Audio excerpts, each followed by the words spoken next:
just hiding in the shed for a minute having a break. Al has taken Rue to see my dad for a little bit, and I'm just contemplating where to put things, because when we got this plot I thought, how am I ever going to fill it? And I think when you first get your allotment, that is a concern. Now, I've grown vegetables for 10 years, so it's not that I'm an inexperienced grower at all. It's just the biggest challenge for me with having an allotment has been thinking about upscaling my growing, and also growing things that I've never had space at home to grow before.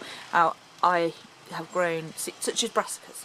Now, I've grown kale for a while, and last year Rue grew a ginormous cauliflower, and I'll try and put a picture of that in about here.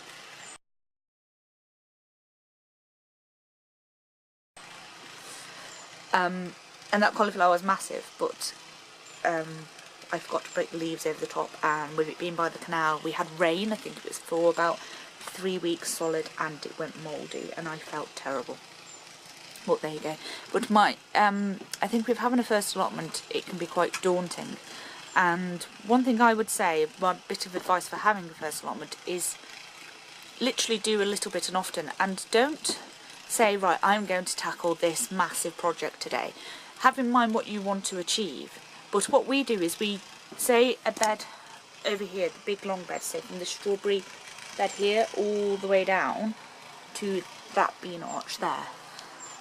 That bed has been done in gradual stages, and we've broken it up. Now, if we'd have tackled that all in one go, to me it would have been very daunting. And I think sometimes you can look at what you're doing and think, I'm never going to get anywhere. And I have those days too, I really do. But you just need to break it down into workable chunks and be kind to yourself. And take photographs a lot. And look back at those photographs, compare the first day photograph with what you did today. And be proud of yourself, because it's not easy. It is hard work, but to me it's the hard work that makes it fun. The most important thing is to weed.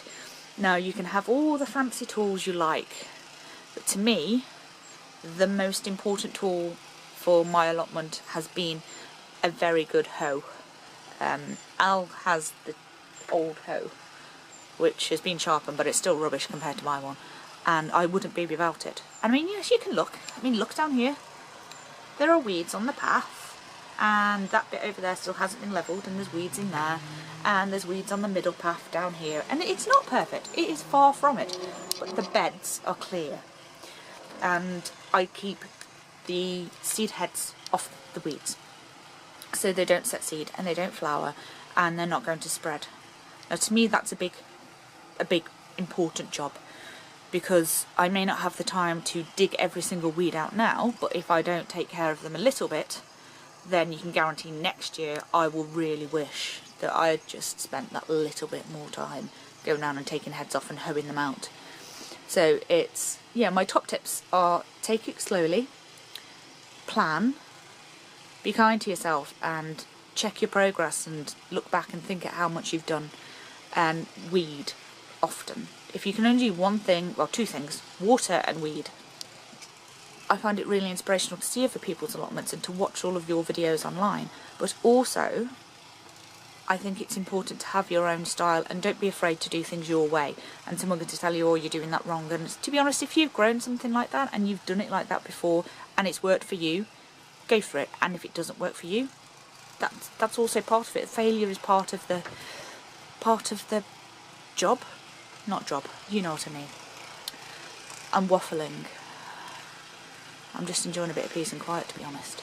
It's been a crazy week, crazy few weeks, crazy life.